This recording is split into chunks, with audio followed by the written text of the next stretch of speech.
யாருக்கும் கட்டுப்பட மாட்டோம், யாருக்கும் அடங்க மாட்டோம் அப்படிலாம் நினைத்து கொண்டிருப்பவர்கள் பல பேர்.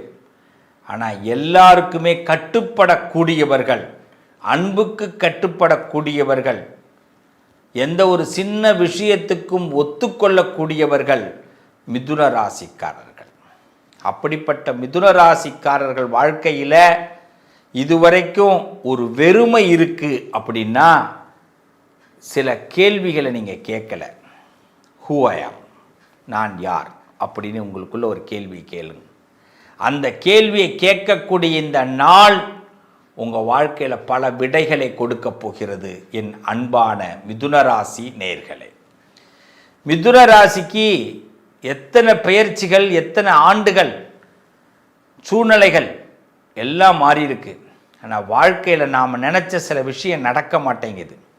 காரணம், நம்ம நிறைய பேர் சொல்கிறத கேட்குறோம், நிறைய பேர் பேசுகிறத கேட்குறோம், ஏதாவது ஒரு வழி கிடைக்கதான்னு பல பாதைகளில் செல்கிறோம்.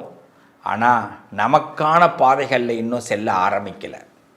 இதை முதல்ல இன்றைக்கி எல்லாத்தையும் ஸ்டாப் பண்ணுவோம், ஒரு முடிவுக்கு வருவோம். நான் இந்த தான் கனவு, என் கனவு இதுதான், இன்னும் 5 வருஷம், 5 ஆண்டு திட்டம், இந்த 5 வருஷத்தில் எனக்கு இதெல்லாம் நடக்கணும், இதான் என் கனவு அப்படின்னு முதல்ல கனவை எழுதுங்க. எழுதிட்டு அப்புறமா உங்களை பார்த்து கேள்வி கேளுங்க. இந்த கனவுக்கு நான் எந்த அளவுக்கு தகுதியாக இருக்கேன்னு கேள்வி கேளுங்க. புரியுதா? முதல்ல கனவு எழுதுங்க. 5 ஆண்டு கனவு, 5 ஆண்டில் இதெல்லாம் எனக்கு நடக்கணும். அந்த இலக்கு, முதல்ல இலக்க முடிவு பண்ணிடுறோம். நம்ம இன்றைய நாளை முடிவு பண்ணக்கூடாது, இலக்க முடிவு பண்ணுறோம். அந்த இலக்க முடிவு பண்ணிவிட்டு இந்த இலக்குக்கு நான் தகுதியான ஆளான்னு பாருங்கள். கண்டிப்பாக இருக்க மாட்டோம், கண்டிப்பாக இருக்க மாட்டோம். மனசு சொல்லும், பக்கத்தில் உள்ளவன் சொல்லுவான், அடுத்து அண்ணே நீங்கள் எலெக்ஷனில் ஜெயிப்பீங்கன்னு, ஆட்சி ஆளுவீங்க என்னன்னுவான். போடா, என்ன நீ அதெல்லாம் முடிகிற காரியமா? இப்போ மனசு கேட்காது, இதுதான் ஆனால் உண்மை. ஆனால் மனசு என்ன சொல்லும்? அவன் சொல்கிறத நம்பும். நான் ஆட்சிக்கு வந்துடுவேன் அப்படி தான் தோணும். ஆனால் நம்ம மனசு உண்மையாக நம்மளை யாருன்னு கேட்டு பாருங்க. அப்போ அது சொல்லும், இல்லை ராஜா நீ 20% தான் இருக்கிற, நீ 80% வரணும் இலக்க அடையன்னு அது உண்மையை சொல்லும். நான் யாருன்னு நீங்கள் கேட்கும்போது அப்போ தான் பதில் சொல்லும். அப்போ பார்த்தீங்கன்னா கரண்ட்டு ஷாக் அடித்த நமக்கு அப்படி டக்குன்னு கரண்ட்டு விட்டால் எப்படி இருக்கும்? பொத்தக்கட்டீர்னு கீழே விழுவோம்ல, அப்படி வந்து விழுவோம். இவ்வளோ நாள் அப்போ நம்மளை போலியாக நம்மளே நினச்சிக்கிட்டு இருந்தோமா? நம்மளே எல்லாம் தெரியும் நினச்சிக்கிட்டு இருந்தோமா? நீங்கள் ஒன்றும் இல்லை, எக்ஸாம்பிளே பாருங்களேன். நல்லா படிக்கிற பசங்க வரைக்குமே பார்த்தீங்கன்னா எல்லாம் தெரியும் நினச்சி போவான். திடீர்னு ஒரு கேள்வி கேளுங்க, அவனுக்கு தெரியாது, அவனுக்கு தெரியாது. ஆனால் அதை புரிஞ்சு படித்த பசங்க எந்த கேள்வி கேட்டாலும் கரெக்டாக பதில் சொல்லுவான். இதுதான் ரொம்ப நுணுக்கம்.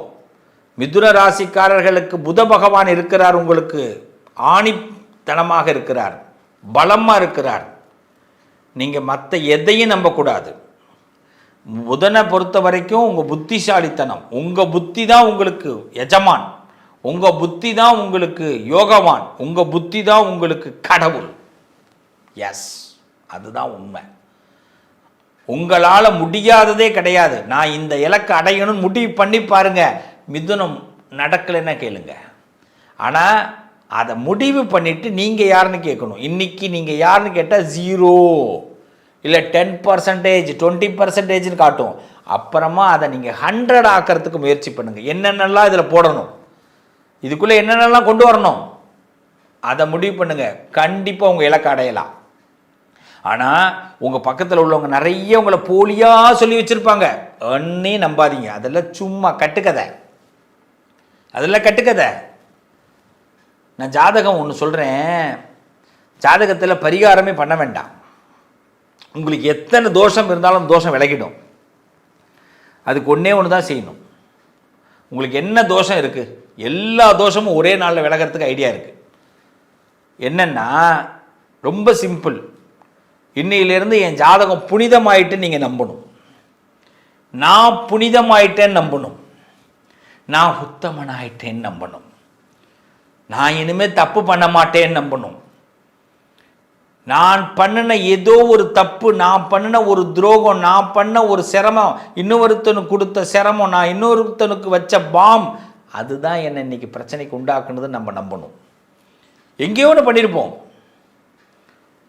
ஒரு டீ கடையில் போய் நிற்கிறோம், டீ கொடுக்க கேட்குறோம், 2 பேர் பேசிக்கிட்டு இருக்கிறோம். ரொம்ப நல்லவர், ரொம்ப நல்ல மனுஷன். 5 நிமிஷம் ஆகுது, டீ கடைக்காரர் அப்போ தான் அந்த பாய்லர்லாம் சுத்தம் பண்ணி இந்த 2 பேருக்கு டீயை போட்டுட்டு இவருடைய கிளாஸை சுத்தம் பண்ணிகிட்டு இருக்காரு. இந்த பொறுமை இருக்குமா? என்னாச்சு இவ்வளோ நாளைக்கு கேட்குறேன், என்னாச்சு டீயை காணோம்? கேட்போமா கேட்க மாட்டோமா? எவ்வளோ குரல் உயரும். அப்போ அந்த டீ கடைக்காரோட மனசு என்ன ஆகும்? நான் தோ வந்துட்டேன் அப்படின்னுவாங்க, இல்லைன்னா தோ போடுறேன் சார் அப்படின்வாங்க. ஆனால் ஏன் அந்த உயர்வு? அப்போ அந்த கண்ணை அப்படி திரும்பி பார்த்தா தெரிஞ்சிடும், அவங்க ஒரு ஒர்க் பண்ணிகிட்டு இருக்கிறான், நமக்கு டீ கொடுக்க டைம் ஆகும், வெயிட் பண்ணுவோம். இதுவும் இந்த இடத்துல வந்த அந்த ரைசிங், அதுவும் நமக்கு ப்ராப்ளம் தான். இதுவும் நமக்கு ப்ராப்ளம், நம்மளுடைய ஒரு பெரிய தடை. ஆனால் நம்ம நினைப்போம், இல்லைங்க நான் கரெக்டாக தாங்க கேட்டேன். தவறு. அது எப்படி கரெக்டு? நமக்கு முதல்ல நம்மளை திங்க் பண்ணி பார்த்துணுங்க. நான் யார் அப்படிங்கிற கேள்வி கேட்டு பாருங்க. ஹூ ஐ ஆம். இதுக்கு நீங்கள் தயாரான்னு பாருங்க. அந்த லட்சியத்துக்கு நீங்கள் தயார்படுத்துங்க. உங்களால் அந்த லட்சியத்தை அடைய முடியும். அப்படிப்பட்ட ஒரு அற்புதமான நேரம் ஆரம்பம். ஏன்னா உங்களுக்கு புதன் புத்திசாலித்தனத்தை கொடுக்குறார். கடவுள் புத்தி இருந்தால் போதும், எல்லாத்துலேயும் சக்ஸஸ் ஆகி வரலாம், எல்லாத்துலேயும் சக்ஸஸ் ஆகி வரலாம். புத்தி இருக்கிறதுக்கு என்ன பண்ணணும்? பொறுமை வேணும். பொறுமை இருந்தால் தான் நம்ம பெருமையாக எல்லாரும் நம்மளை பேசுவாங்க. ஒவ்வொரு பெரிய பெரிய செலிபிரிட்டிக்கு பின்னாடி பாருங்கள், வாழ்க்கை வரலாறுகளை போய் பாருங்கள், அவ்வளோ கஷ்டப்பட்டிருப்பாங்க. வருத்தப்படாமல் கஷ்டப்படாமல் வெற்றியை யாருமே பார்க்கலைங்க. அப்போ இவ்வளோ நாள் நீங்கள் வருத்தப்பட்டிருக்கீங்க, கஷ்டப்பட்டிருக்கீங்க, இப்போ வெற்றி பார்க்க போகிறீங்க. இப்போ வெற்றியை பார்க்குறதுக்கு முன்னாடி, நீங்கள் இலக்கை அடையிறதுக்கு முன்னாடி என்ன தப்பு பண்ணோன்றதை நம்ம இப்போ பார்த்தே ஆகணும். அதனால் சொல்கிறேன், ஜாதகத்தில் 1000 தோஷம் இருந்தாலும் 1000 பிரச்சனைகள் இருந்தாலும் என்னை நான் சரியாக வைத்து கொள்ள போகிறேன்னு நீங்கள் முடிவு பண்ணிட்டீங்கன்னா, குலதெய்வத்துக்கிட்ட போய் அப்படியே சரணாகதி அடைங்க.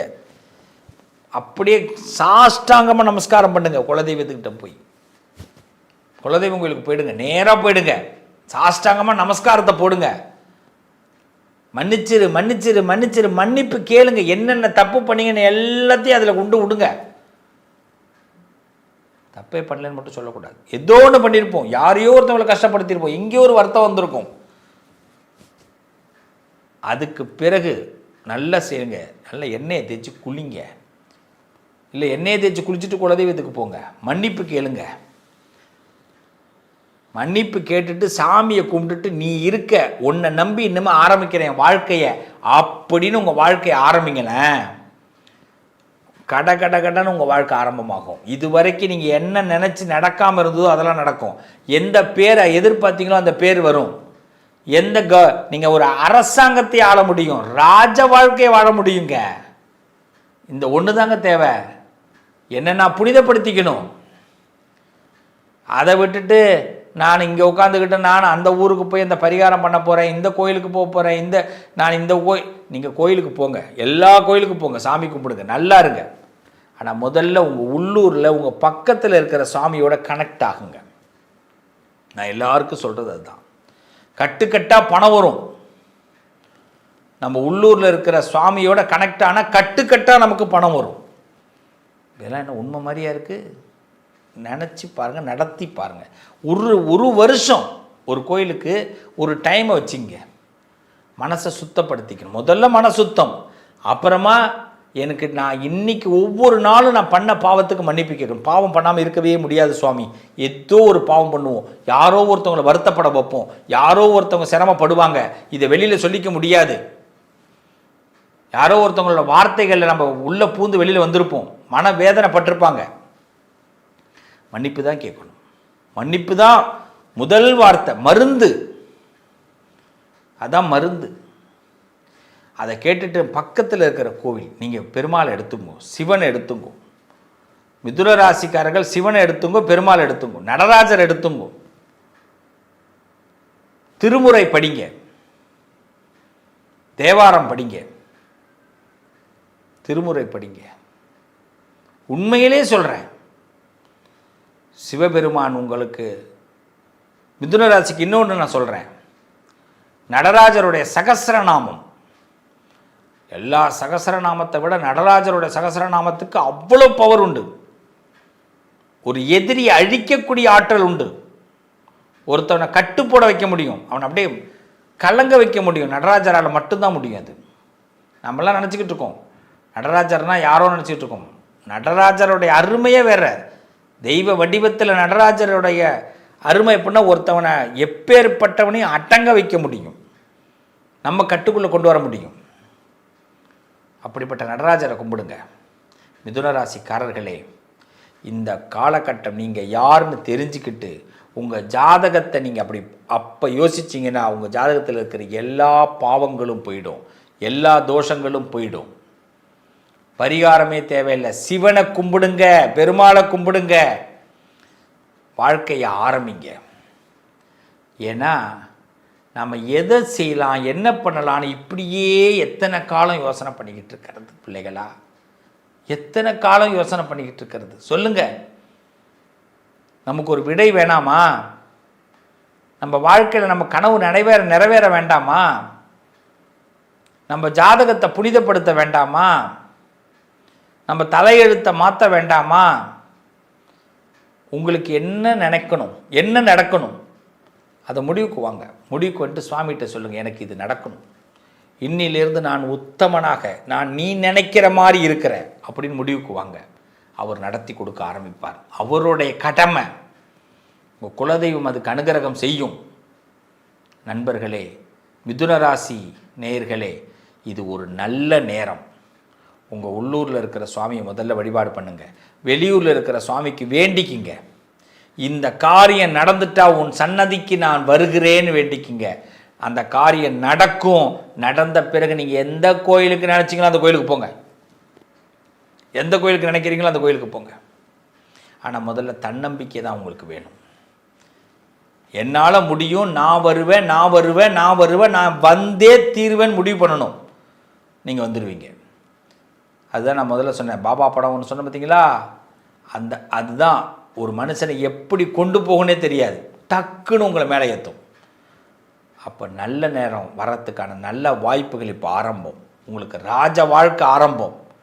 நீங்கள் யாருன்னு கேளுங்க, நீங்கள் என்ன பண்ணிக்கிட்டு இருக்கீங்கன்னு கேளுங்க, எப்படி உங்களை மாற்றணும்னு முடிவு பண்ணுங்கள்.